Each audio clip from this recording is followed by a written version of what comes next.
सद्गुरू श्री ब्रह्मचैतन्य महाराज गोंदवलेकर यांचं प्रवचन 12 मे। कोणत्याही परिस्थितीत वृत्ती स्थिर ठेवावी। अमानित्व हा देहाचा धर्म आहे। दुसऱ्याचा मोठेपणा राखून आपला मोठेपणा वाढवावा। दंभ हा मनाचा धर्म आहे। तो दुसऱ्याला फसवण्याकरता नसावा। स्वतःचे कल्याण करून घेण्यापुरताच दंभ असल्यास हरकत नाही। अहिंसा हा देहाचा आणि मनाचा धर्म आहे। अहिंसा ही हेतूवर अवलंबून असते। वाचेने कुणाचे मन दुखवू नये आणि देहाने परपीडा करू नये। दुसऱ्याचे दोष सांगणे हे हीनपणाचे लक्षण आहे। लौकिकातला मोठेपणा एका जन्माचा घात करतो, पण दंभ आणि हिंसा अनेक जन्मांचा घात करतात। द्वेषामुळे हिंसा घडते, म्हणून आपण कुणाचाही द्वेष करू नये। काम क्रोधादी सर्वच विकार भगवंताच्या आड येतात, पण वैर आणि द्वेष यांसारखा परमार्थाचा नाश करणारा शत्रू नाही।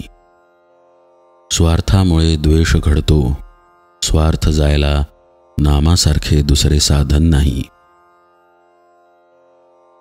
आपली वाचा दुसऱ्याला शिकवण्यासाठी आणि मोठेपणा बाळगण्यासाठी नाही। वाचेने म्हणजे जिभेने बोलता येते आणि खाता येते। नेहमी सत्य आणि गोड बोलावे आणि खाण्याच्या बाबतीत जीभ आपल्या ताब्यात ठेवावी।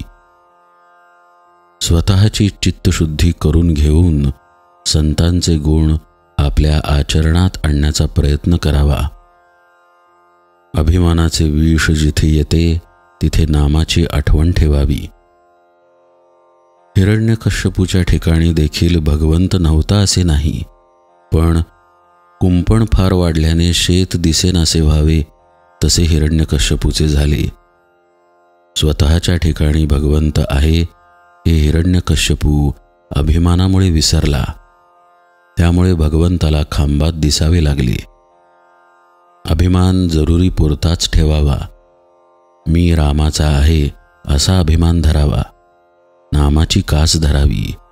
नारायणाचे दर्शन व्हावे असे नाही प्रल्हाद म्हणाला। नाम नाही सोडणार असे म्हणाला।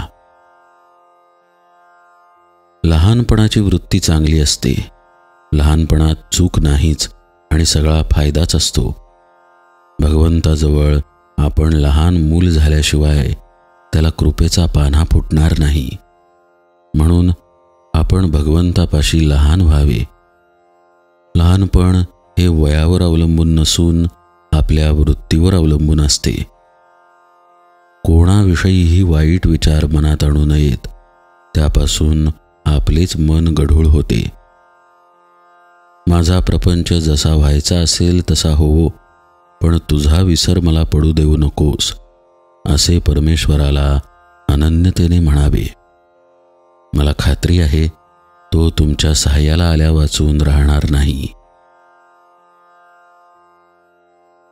वृत्ती स्थिर करण्यासाठी तिला स्थिर वस्तूवर चिकटवून ठेवली पाहिजे। भगवंत ही अशी एकच वस्तू स्थिर आहे। जानकी जीवन स्मरण जय जय राम।